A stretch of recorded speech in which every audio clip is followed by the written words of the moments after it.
नमस्कार दोस्तों। जय शनिदेव, जय मां लक्ष्मी। आप सभी का बहुत बहुत हमारे YouTube चैनल में बंद होने वाली है। दोस्तों, अब मैं आपको बता दूं, आप लोगों को थोड़ा सा क्वेश्चन नियंत्रण रखना है और इस वीडियो को शांतिपूर्ण तरीके से पूरा देखना है, ताकि दोस्तों अगले आने वाले 24 घंटे में, यानी कि दोस्तों आपकी किस्मत चमकने वाली है। इस समय को आप नोट करके रख लीजिए किसी नोटबुक में, ताकि दोस्तों आप लोग इस समय का लाभ भरपूर याद रखिएगा कि 9:52 से आपके जीवन में नए और बड़े परिवर्तन होने वाले। दोस्तों बता दें कि आपके जीवन में खुशियों का शोर अब पूरे गली मोहल्ले में सुनाई देने वाला है, क्योंकि दोस्तों आने वाले अगले 24 घंटे के अंदर आप लोगों को इतनी बड़ी खुशखबरी मिलने वाली है, जो कि दोस्तों सब लोग आपकी तारीफ के पुल बांध देंगे, आपकी प्रशंसा बांध देंगे।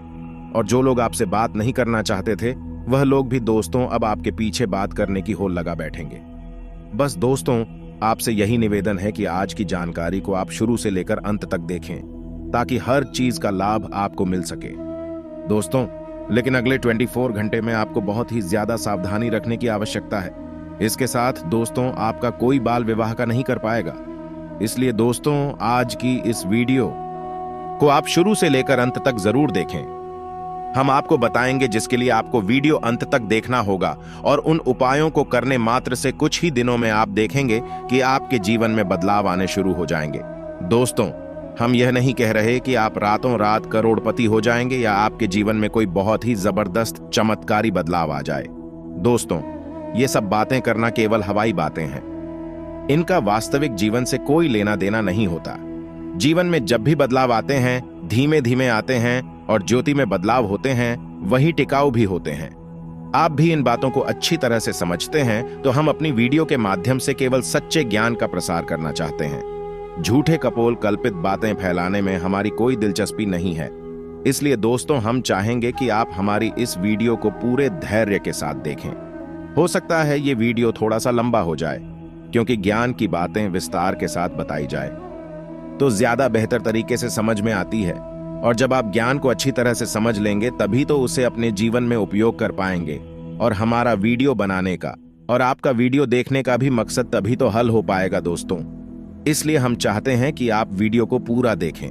जैसे हम आपके लिए वीडियो बनाने के लिए बहुत मेहनत करती हैं, कठोर प्रयास करके आपके लिए सर्वोत्तम ज्ञान लेकर आते हैं, वैसे ही आप पूरे वीडियो को धैर्य के साथ देखें। तब हमारा तालमेल अच्छा बैठेगा और आपके जीवन में बदलाव आने शुरू होंगे। इस बात की हम 100 साल गारंटी देते हैं। तो चलिए दोस्तों, वीडियो की शुरुआत करते हैं। लेकिन इससे पहले आपसे एक निवेदन है कि कमेंट में पूरे हफ्ते भाव के साथ जय मां भद्रकाली लिखना ना भूलें। याद रखें, जिनके साथ है माता भद्रकाली, उनका कोई बाल भी बांका नहीं कर सकता है। दोस्तों, माता के प्रेम और आशीर्वाद की आवश्यकता तो हर एक जीव को रहती ही है। साथ ही साथ दोस्तों, यदि आप चैनल पर पहली बार आए हैं तो चैनल को सब्सक्राइब करके बेल आइकॉन को दबाना बिल्कुल भी ना भूलें। दोस्तों, इससे हमारे हौसले बढ़ते हैं और हमारा पैनल का परिवार भी बड़ा होता है।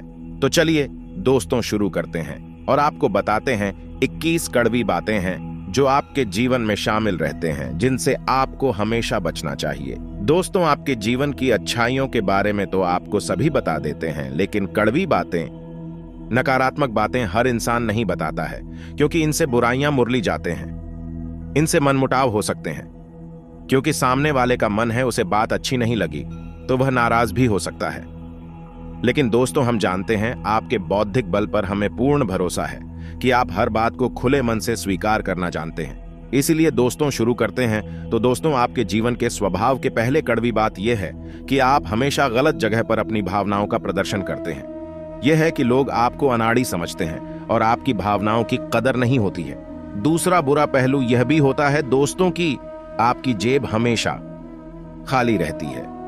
आप दूसरों को खुश करने के चक्कर में अक्सर अपनी और अक्सर अपना बजट खराब कर लेते हैं, और दूसरे भी आपसे खुश होते नहीं हैं, क्योंकि दोस्तों दुनिया इस तरह नहीं चलती है। लोग दिल से कम और दिमाग से ज्यादा सोचते हैं, लेकिन आपकी कमी यह है कि आप दिमाग से कम और दिल से ज्यादा सोते हैं। जी हाँ दोस्तों, तो हम चाहेंगे कि आप अब थोड़ी सी व्यवहारिक हो जाए और संसार को थोड़ी सी कठोरता की नजर से देखना शुरू कर दें। आप इस संसार में सबको खुश नहीं कर सकती। लोगों के सुख और दुख उनके प्रारंभ, उनके भाग्य की देन होते हैं। आप इसमें कुछ नहीं कर सकते हैं, तो बेहतर यह होगा कि दूसरों के दुख से ज्यादा दुखी होने के बजाय आप उसे नियति मानकर स्वीकार कर ले और अपने बारे में अधिक सोचा। जब आप खुश होंगे तो दूसरे जो आपसे प्रेम करते हैं अपने आप ही खुश हो जाएंगे। दोस्तों, अब बात करती है दूसरी, आपके जीवन की कड़वी बात। दोस्तों, ऐसा अक्सर होता है आपके जीवन में। क्या आप मानसिक तनाव से गुजरते हैं, उतार चढ़ाव से गुजरते हैं, लेकिन ऐसे में आपकी ये आदत बहुत खराब है कि आप सब कुछ खुद ही सहना चाहते हैं, आपकी कांत में चले जाते हैं। अब ऐसे में होता यह है कि जो आपसे बहुत प्रेम करते हैं, आपकी सच्चे प्रेमी होती है, उन्हें ऐसा लगता है जैसे आप उनकी अनदेखी कर रहे हैं, आप उन पर भरोसा नहीं कर रहे हैं। इससे होता यह है कि ना चाहते हुए भी आपके रिश्ते में खटास आने लगती है, लोग आपसे कटने लगते हैं। तो दोस्तों, ये नजरिया आपका सही नहीं है। जो आपके सच्चे प्रेमी हैं, जो आपके लिए जीते मरते हैं, आप अपने जीवन की हर समस्या उनसे जरूर शेयर करें। उनके साथ बैठे हैं, उनके साथ चर्चा करें और हो सकता है सब एक साथ मिलकर आपकी समस्या का कोई ना कोई समाधान भी निकाल ले। जी हां दोस्तों, अब बात करते हैं तीसरी कड़वी बात जो आपके स्वभाव में शामिल है। दोस्तों, आप इस बात को तो मानेंगे ही, आपको अक्सर गुस्सा आ जाता है और गुस्सा आपको हमेशा गलत इंसान पर आता है। समझिए कैसे दोस्तों, आपने अपने पूरा दिन कहीं पर बिताया काम करते हुए, चाहे बड़े व्यापारिक स्थल हो, चाहे आप कहीं नौकरी करते हैं, काम की थकान और तनाव आप अपने घर लेकर आ गए।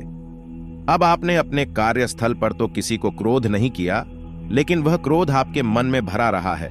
और जब आप घर पर आए तो आप अपने घर के सदस्यों से छोटी छोटी बात पर चल रहे हैं, नाराज हो रहे हैं। इससे होता यह है कि लोग आपसे कटने लगते हैं, आपका रिश्ता खराब होने लगता है और आप अपनी आसपास एक नकारात्मक वातावरण स्वयं ही तैयार कर लेते हैं।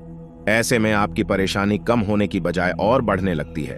तो दोस्तों, हम आपको बता दें कि आपको अपने मन में जमा क्रोध को कम से कम अपने लोगों पर तो भूल कर भी नहीं निकालना है, क्योंकि भी आपकी प्रेमी है, आपका भला ही चाहते हैं। आपका उन पर क्रोध निकालना बिल्कुल ही गलत है। वैसे तो हम आपको ये सलाह देंगे कि आप जीवन के संघर्ष को सकारात्मकता के साथ स्वीकार करें। ईश्वर की देन है, ईश्वर का प्रसाद मानकर स्वीकार कर ले तो आपको क्रोध आएगा ही नहीं। उल्टा ईश्वर की सकारात्मक शक्ति आपके जीवन में भी सकारात्मकता लेकर आएगी और आपकी परेशानियों के हल निकलने शुरू हो जाएंगे। जी हां दोस्तों, अब चौथे कड़वी बात। दोस्तों, स्वभाव से ही आजाद ख्याल इंसान है। आपके जीवन में किसी का भी दखल आपको बिल्कुल भी पसंद नहीं। यदि आप जो भी काम करते हैं स्वयं के दिमाग से और स्वयं की मर्जी से करते हैं, आपको ये बात बिल्कुल भी पसंद नहीं कि कोई आपको बार बार किसी काम के लिए रॉकेट होके, क्योंकि आप अपने ऊपर पूर्ण विश्वास रखते हैं, पूरा भरोसा करते हैं। लेकिन दोस्तों, यहीं पर अब कई बार गलती कर जाती है, क्योंकि आप अपने जीवन के कई बड़े फैसले स्वयं अपने दम पर ले लेते हैं और आगे बढ़ जाते हैं। अब होता यह है कि उन गलत फैसलों का परिणाम भी गलत ही होता है, जिसकी वजह से आपको परेशानी उठानी पड़ती है। बजाय इसके आप ऐसा करती कि अनुभवी और समझदार लोगों के साथ बैठकर यदि अपने फैसलों के बारे में थोड़ा बहुत चर्चा करते हैं, ये घर के बड़े बुजुर्गों के साथ बैठकर अपने जीवन के बारे में, अपने फैसलों के बारे में चर्चा करती है, तो आपको बेहतर परिणाम देखने को मिलते हैं और बेहतर नतीजे भी मिलते हैं। आप एक सही फैसला लेने में सक्षम हो पाते। लेकिन हम कहीं ना कहीं आपका अभिमान ही कहेंगे, ओवर कॉन्फिडेंस ही कहेंगे कि आप अपने फैसले स्वयं लेने में ज्यादा विश्वास रखते हैं। जी हां दोस्तों, अब पांचवी कड़वी बात। दोस्तों, वैसे तो आप बहुत मेहनती इंसान हैं, खूब काम करते हैं, अपने जीवन को बनाना और उसे ऊंचाई तक ले जाना आप अच्छी तरह से जानते हैं। लेकिन इन सब अच्छाइयों के बावजूद आपके जीवन में अलसी प्रवृत्ति और काम को डालने की आदत भी शामिल है। अच्छे समय में तो सारे रिश्ते बरकरार हैं, अच्छे समय में तो सब कोई हमारे साथ है, लेकिन जो इंसान बुरे दौर में हमारे साथ नहीं रहता, वह हमारा मित्र नहीं हो सकता, वह हमारा हितैषी नहीं हो सकता। ऐसे लोगों से दूरी बनाइए और बुरे समय में ऐसे लोगों को पहचानिए जो वादे तो बड़े करते हैं, लेकिन निभाने के साथ समय पर कड़ी मान लेते हैं। विपरीत स्वभाव के अगर दो लोग हैं तो उन्हें भी आपस में मित्रता नहीं करनी चाहिए, रिश्ते नहीं बनाने चाहिए। अगर रिश्ते दिखावे के होते हैं तो आप देख सकते हैं, सांप, नेवला, बकरी और बाघ, हाथी और चींटी, शेरनी और कुत्ता, इनकी कभी दोस्ती नहीं हो सकती। यानी कि जो दोस्ती होती है, जो रिश्ते बनते, जो मेल मिलाप होता है, वह समान सोच वाले लोगों के साथ बनता है, समान व्यवहार वाले लोगों के साथ बनता है। तो ऐसे में सज्जन और दुर्जन की दोस्ती हो ही नहीं सकती। या तो आप दुर्जन हो सकते हैं या तो आप सज्जन हो सकते हैं। सामने वाला या तो दुर्जन हो सकता है या सज्जन हो सकता है। अगर दोनों का स्वभाव समान है तो ठीक है, लेकिन दोनों अलग अलग है तो एक बात ध्यान रखिएगा, नियम के पेड़ को आप दूध से शीर्ष दो, शक्कर से शीर्ष दो, अपनी कड़वाहट नहीं छोड़ेगा। उसी प्रकार से दुर्जन व्यक्ति भी कितना भी आप कोशिश कर लो, वह अपना स्वभाव नहीं छोड़ेगा। वह कहीं ना कहीं आपको धोखा देगा, कहीं ना कहीं अपना असली रंग दिखाएगा। इसलिए ऐसे लोगों से जरा बचकर रहिए जो दुर्जन होते हैं। इसी के साथ दोस्तों, संगत का असर मनुष्य पर सबसे ज्यादा होता है। हमारे बड़े बुजुर्ग कहकर गए हैं, जैसी संगति वैसी गति, फिर चाहे अच्छा हो या फिर बुरा, धीरे धीरे ही सही, लेकिन ज्यादा समय उसके साथ बिताने पर उसके गुण हमारे अंदर आने लगते हैं। इसीलिए जब भी आप दोस्ती कर रहे हैं तो इस बात का अवश्य ही ध्यान रखें कि आपका दोस्त कैसा है। क्या वह आपकी दोस्ती के लायक है? क्या वह आपको सही मार्ग दिखा रहा है या फिर गलत शिक्षा दे रहा है? जिंदगी में कई बार ऐसे क्षण आते हैं दोस्तों, जब हमें जरूरत होती है अपनों की, और ऐसे अपने हमेशा हमारे साथ हो, ऐसे दोस्त हमें पालना चाहिए। न कि ऐसे दोस्त जो हमें धूम्रपान की ओर अग्रसर करें, गलत दिशा की ओर बढ़ावा दें, गलत काम की ओर बढ़ावा दें, कभी हमें मोटिवेट ना करें, हमें और भी ज्यादा गिराए। ये वही लोग होते हैं जो हमारे सबसे बड़े दुश्मन होते हैं। ये पिछले कई सालों से हमारे साथ होते हैं, हम इन्हें पहचान नहीं पाते। अब दोस्तों, बात करेंगे आने वाले 7 दिनों की, जो आपके जीवन में महत्वपूर्ण रहने वाले हैं। और बागेश्वर बाबा ने जो भविष्यवाणी करी है आने वाले 7 दिनों की, उसे जानना भी बेहद जरूरी है। क्योंकि पर्चे में लिखिए, एक बात आपके आने वाले 7 दिनों में सच होने वाली है। जानकर आपको भी बड़ी हैरानी होगी। हम समझ नहीं पाते हमारा बुरा कौन चाह रहा है, और घर का वही सदस्य आस्तीने का सांप बनकर हमेशा हमें डसता रहता है। तो हम आपसे सिर्फ इतना कहना चाहते हैं कि अपने घर के किसी भी सदस्य से लड़ने की कोई जरूरत नहीं है। लेकिन आप यूं भी ना समझे कि घर वाले समस्त आपके हित में हैं। कोई ना कोई तो ऐसा होगा जो आपकी सफलता से जलता होगा। आपके घर परिवार में जरूर कोई ऐसा व्यक्ति होगा जिसे आपकी सफलता, आपकी हंसी रास नहीं आती होगी, उससे आपको बचना है। बाकी आपके माता पिता के अलावा ज्यादा किसी पर भरोसा ना करें। कलयुग का दौर नतीजे ऐसे से निकल कर आ रहे हैं जिसकी कल्पना भी किसी ने नहीं की हो। आने वाले समय में अपने मन में दूसरों का भला सोचेंगे तो अच्छा रहेगा, लेकिन जब आप आगे रहकर किसी की मदद करने जाएंगे तो लोग इसे आपका स्वार्थ समझ सकते हैं। कई बार बाजी उलटी पड़ जाती है, हमें किसी पर तरस आ जाता है और हम सोचते हैं चलो इसकी मदद कर दी जाए। अब सामने वाला व्यक्ति समझता है कि यह तो मेरे पर एहसान कर रहा है, जरूर इसके पीछे का कोई मकसद होगा तो भलाई का जमाना एक तरीके से खत्म हो चुका है। इसका मतलब यह भी नहीं है कि हम मदद करना लोगों की छोड़ दें। अब हमें बेसहारों को सहारा तो देना ही है। कोई रो रहा है तो उसकी समस्या पूछकर उसके आंसू तो साफ करने ही है। यही मानवता है और हम हमारा मानव धर्म नहीं छोड़ सकते। परिवार में आप किसी को सरप्राइज पार्टी दे सकते हैं और वरिष्ठ सदस्यों से आप जरूरी मामलों में सलाह मशविरा अवश्य करें। इतना ध्यान रखिए, अगर विद्यार्थियों के लिए बात की जाए, शिक्षा क्षेत्र की बात की जाए तो बौद्धिक व मानसिक बोझ से छुटकारा मिलने वाला है। आपको बौद्धिक व मानसिक बोझ से छुटकारा कब मिलता है? जब आपकी परीक्षा हो जाती है या आपकी परीक्षा की तैयारी बहुत अच्छी हो जाती है।